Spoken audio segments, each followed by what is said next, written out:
So Qarms and I were goofing off during one of Astazora's streams, and we ended up coming up with this crazy but actually pretty useful setup behind me.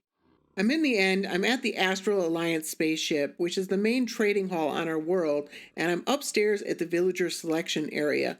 Back here, we've got the cell full of villagers that is attached to our breeder, so we got a decent amount of villagers back here. We send a minecart down, pick one of them up, bring them over here, and we can pick a trade, and then we can send them on their way. Except I put a zombie villager called Bobby Boy in the way. And the way we got the zombie villager is we sent one of these guys down. We had him turned into a zombie downstairs. We've got zombies downstairs.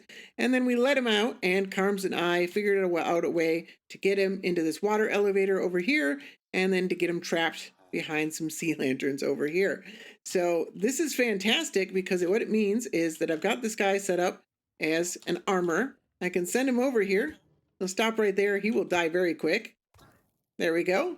And I hit a button to send him right back where I can kill him and take his head. There we go. There's actually only a 50% chance of getting that, so I was a little bit lucky there, but we've already done most of them. This is actually the armor. It's the last one we need. That is 12 heads, 13 heads, 13 different trades that are available to villagers. So I'm going to finish that up. Just need one more armorer to go. We can actually see this happen. Should take just a second. There it goes. And then it comes down. I might have to break and replace this. Looks like I do. It's still attached to the old. That's something that just happens sometimes. Place it back down. Should turn into a armorer fairly quickly. There he goes. I don't even need to trade with him. Just send him on his way. Please kill them for me. Thank you. This is way too much fun. There we go. Now I actually should be nice to Qarms, and he doesn't have all the villagers yet. So all I need to do is trade. I just need to get them into the profession and then kill them. And we should have plenty of villagers to do that with. And there's a 100% rate. So we can do that, and then we can go drop off all these heads off to Qarms, and we get to keep half of them for ourselves. I've got this shulker box full of heads for Qarms, but I'm not really sure where I can put it that he's actually going to be able to find it. I might have to get a little bit creative. There we go. There's no way he can miss that.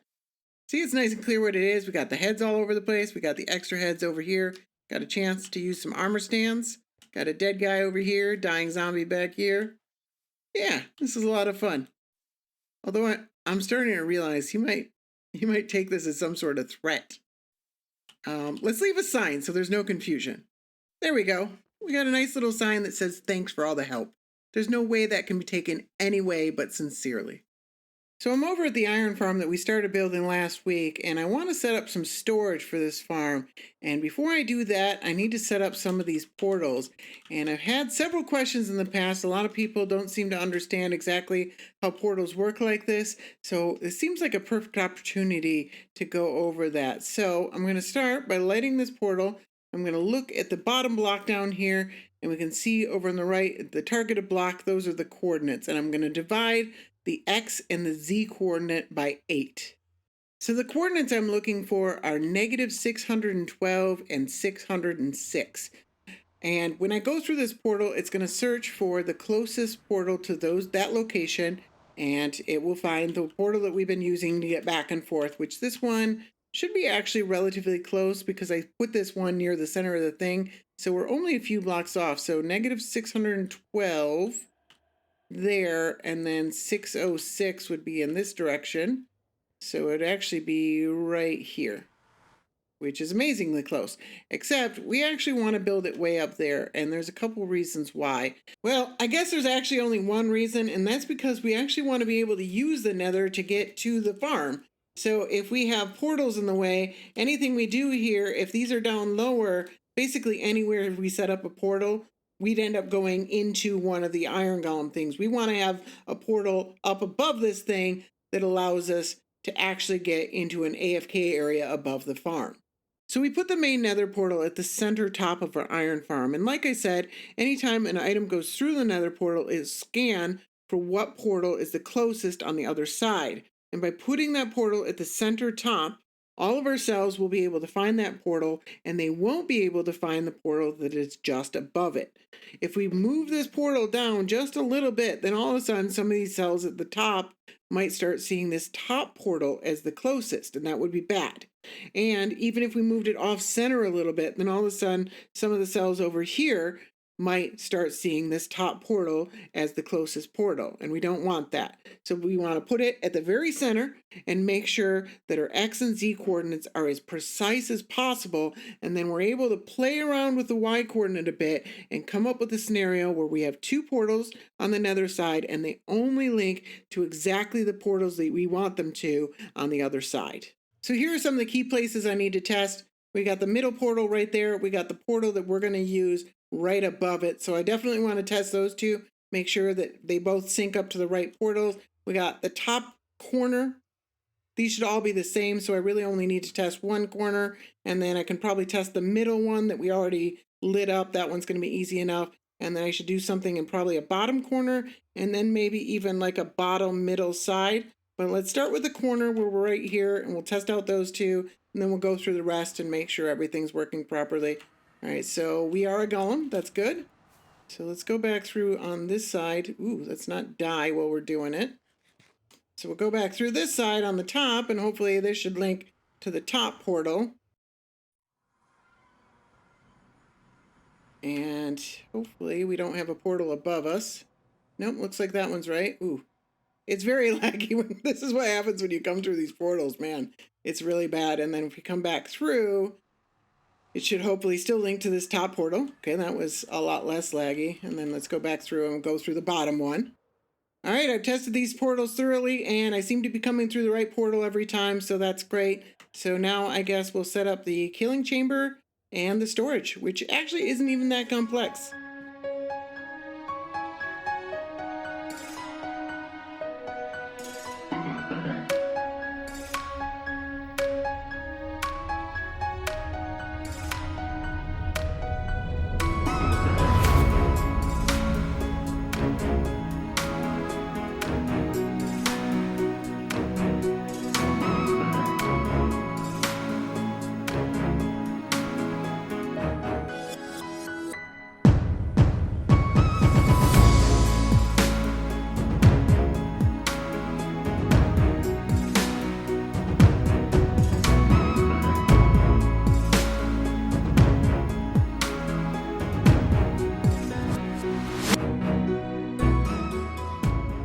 The storage for this iron farm actually ended up a lot simpler than I thought it would be.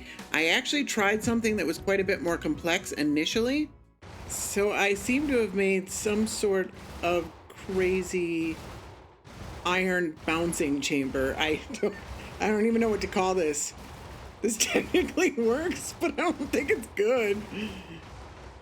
It's just flinging iron all over the place. It's hilarious. But it turned out that keeping all those item entities in the world for as long as they were was actually causing quite a bit of lag. So this is a rare instance where using a bunch of hoppers actually made more sense than a more complex system designed to reduce the number of hoppers. And it was convenient that we actually had rows that were 6 wide of hoppers. So I just ran the rows over to the side, ran them through a poppy filter here. The poppies will be composted immediately. We'll have bone meal storage down here, and then the hoppers come over here and they go into a 6x loader. It's the first time I've ever loaded a loader this fast directly from hoppers instead of from a water stream. Very interesting to do something like that, but it ended up working out well. And these 6x loaders can actually keep up more than enough. They should cover over 200,000 per hour. So it's a little bit faster than what is necessary, but we got 2 more over here. And the system seems to be working pretty well, and it's nice and simple. It's not very huge. It's not some super complex system. I thought it would be, but it ended up actually working out really well. That does leave us with this unfortunate floating building here, which looks a little bit awkward. So what I'd like to do at some point in the future, I don't think it's a job for today, but I think it'd be kind of cool to like just extend this down and just have a big iron mega tower sitting here in the nether. I think that'd look really cool. We'll have to take care of that at some point in the near future. So Qarms, I guess, took offense at me leaving a bloody pool in his base, and he has challenged me to a battle to the death in the arena. But we don't have an arena. So he designed an arena, and I helped him out a little bit with the redstone and whatnot. And Now he wants me to help him build an arena so that we can fight to death in the arena. And so we've got the clearing here. I guess we'll start building an arena. It should be fun, at least.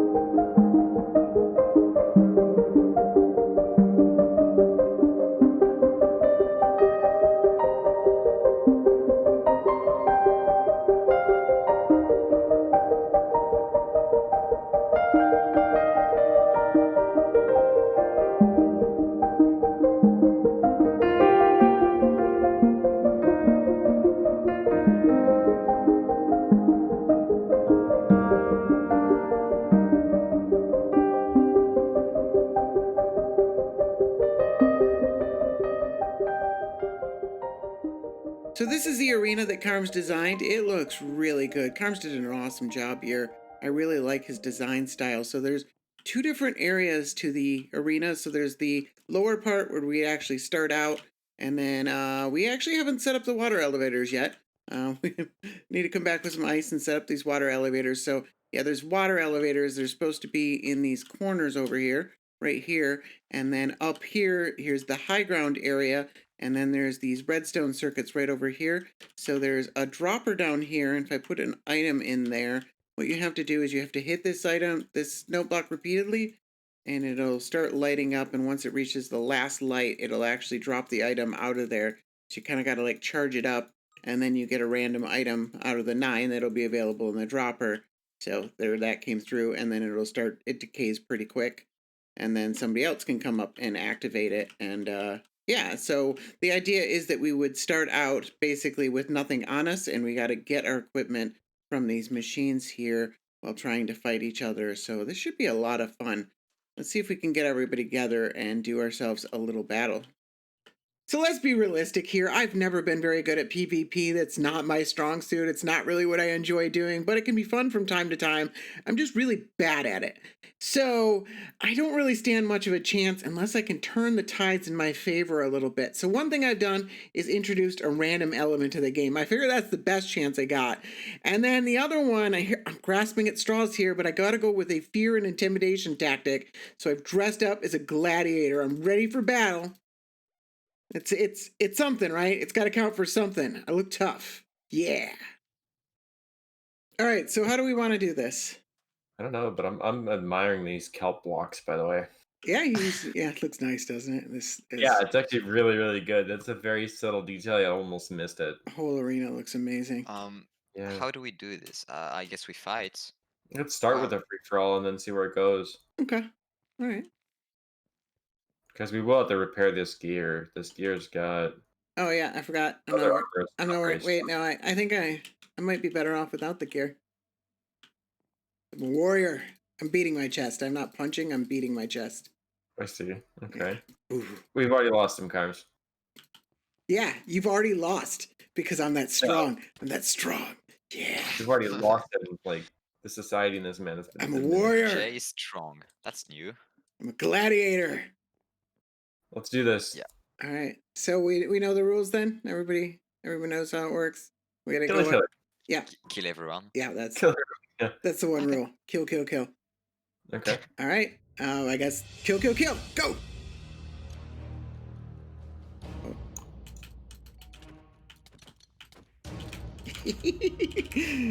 Probably not best starting off a fight like that. Just slow down Qarm a bit, but somebody's gonna come along with a really good weapon and murder me. And I got pants. Do we only get one thing? I have to wait for it to. Oh. Yeah. Oh. Okay. If it's decaying, I was just spam clicking. If it's decaying, totally then it will. You can't keep up with it. Everybody's just kind of on their own. It'd be tougher if we had 4 of us, or like. Did I get the last one? What'd I get? Okay. Oh, you have to wait, man. It's brutal. We're not getting the right tools. That again. What'd you get, Asti? Did you get pants too? Yeah, I got pants. A little shorter. Oh, you. Oh no! Oh no! He just stole my sword. It's a fire aspect sword.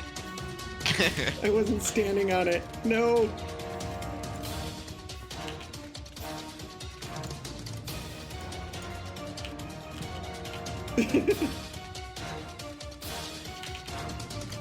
Stop trying to murder me. Oh man. Oh, this is brutal. Oh, you got my sword. Oh no. Oh no. I'm dead. Yeah, you're very dead. These buttons are super like. Oh, Oh, you already got a bow. Qarms has got a bow. Got the sword.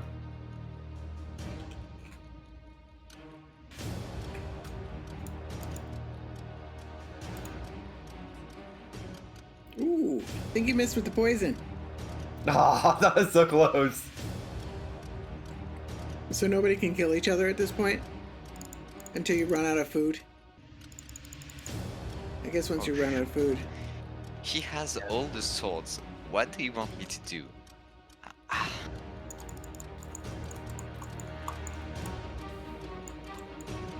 Ooh, there's a bold march. I think he did a lot of damage, but it looks like Qarms might get away. Oh, he got in there. Oh, that's a big drop.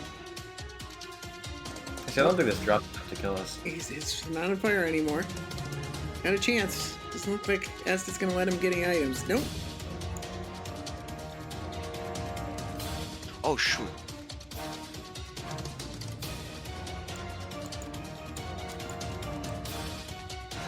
No. I'm screwed this time.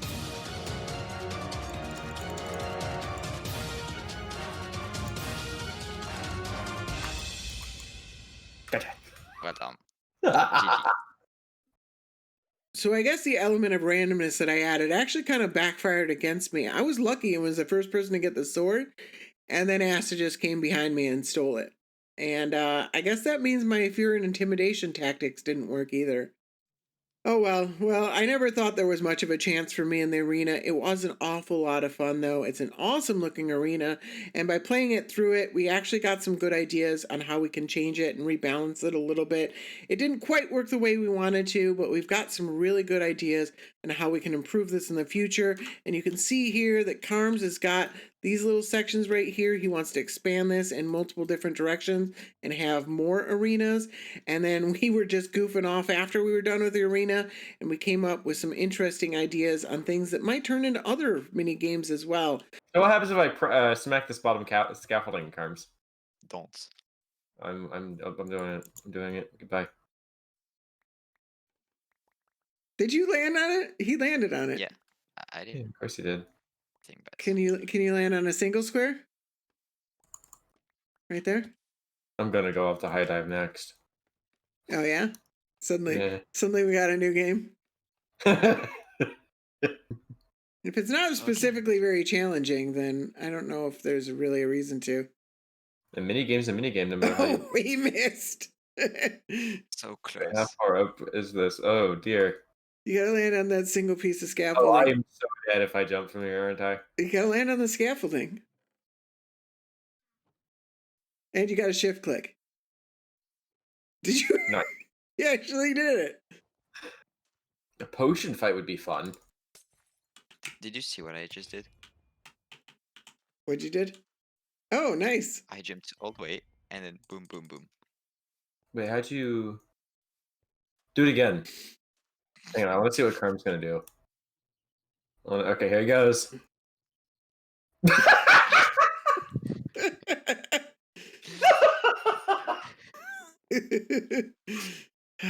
Qarms. It didn't work this time. You think? He's like hanging his head in shame. Okay. I'm trying to watch Qarms die. Oh, there he goes. Nice. Oh, that's amazing. That's impressive. So definitely some fun things that might be happening in the future as a result of this arena. I built this concrete factory a few episodes ago, and I'd like to get a skyscraper put around it. But before I do that, there's just one thing standing in the way. It's not quite done yet. So I want to set up a concrete making station, somewhere I can set up concrete powder where I've got everything on hand and easily accessible. So here in my old concrete maker, you can see a smaller version of what I'm looking to build. So I've got these dispensers here that dispense shulker boxes of sand and gravel, and then I can use it to craft here. And I got a little chest full of different types of dye. But as you can see, the last time I did this, I ended up with shulker boxes of dye all over the place because there's not really enough room for all the different types of dye and stuff like that, especially if you're making a lot of concrete. And then the other problem we have here is this new system uses shulker boxes. The old system, I would just load them directly into this chest here. So I need something that'll actually allow me to fill the shulker boxes up conveniently as well. So I've got a few ideas, and I was originally looking to build it down here, but there's not really a lot of room. I need to put a building here. I need to put some decoration. I want to put a little path. There's barely enough room for all that stuff as it is. So I was wondering where I was going to put it, and that was going to control how I built the skyscraper around it. But I realized it actually makes a lot more sense just to put it up there. And there's quite a bit more room right there. So yeah, let's make a little concrete making station way up there. It'll actually be convenient because it's right where I need it anyways. All right, fairly simple setup here. We've got the same shulker box dispenser design. This is the pala design for the sand and the gravel. And then I've added a few shulker box dispensers for the dyes. Now, principally, the dyes would actually just go down in the floor. I just manually place shulker boxes down here. I've got obsidian underneath so I don't accidentally crack through the floor. And I don't think that's going to be inconvenient for most colors of dye, but there are a few colors of dye that I use a lot more than others. White especially. White I use for everything. So definitely wanted to have a shulker box dispenser of white, and then black is the other color that I use the most of because I do a lot of dyeing gray and stuff like that. So these are the two colors that I wanted to have shulker box dispensers for dye. And then I was like, if I'm doing that, I might as well set up a few extras in case I need them in the future. And I'm not really going to need these just yet. But these are the 7 primary colors, so if I have all 7 of these colors, then I can craft whatever color of dye I want. So I set up shulker box dispensers for the other colors, even though I don't necessarily have a ton of green dye or brown dye just yet. In the future, I might, and then this will be a convenient setup. So these are the colors that I can craft from, and then any of the other colors I can just leave on the ground here. And then we've also got this shulker box dispenser here, so when this is filled up, or if I manually crack it, it will automatically dispense another shulker box. And I left it open so I can access it from all sides. Got tons of crafting tables here on the floor. So yeah, I can fill up I can stand here, craft everything I need right in one place, and then just come right over here, drop them off of this chest, and I'm ready to craft a ton of this. So this is going to be a fairly convenient system, I think. It's nice to be able to take a break from a big grindy project. I am 100% refreshed and ready to start working on that iron farm again. I don't know if I'm going to be ready to deal with all those villagers, but we'll cross that bridge when we come to it. I'm excited to get back to work on that iron golem farm in my next episode. But in the meanwhile, we did get the iron farm stored. We got the storage sorted for it. We got some improvements to our concrete maker here, and we got to fight as a gladiator in arena combat, even if we did lose. So I had a lot of fun, and we got to take a much needed break from a very grindy project. So that's all I have for you today. I want to thank you very much for watching. I hope you enjoyed this episode, and I hope to see you again real soon. Bye now.